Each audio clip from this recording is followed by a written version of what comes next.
भाग 1 वजा मृत्यूचा सापळा. अंबड उपजिल्हा रुग्णालयाचा रस्ता की नरकयातना. अंबड विशेष वृत्त. अंबड येथील उपजिल्हा रुग्णालयात दररोज शेकडो रुग्ण उपचारासाठी येतात.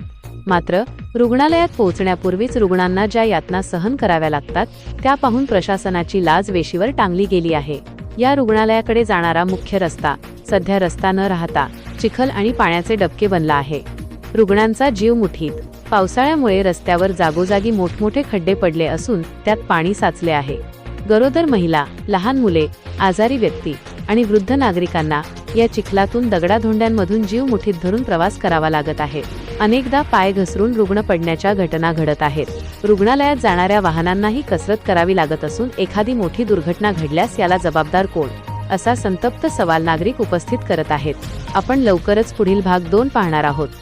लोकात्मा न्यूज चॅनलसाठी प्रतिनिधी तरंग कांबळे, अंबड.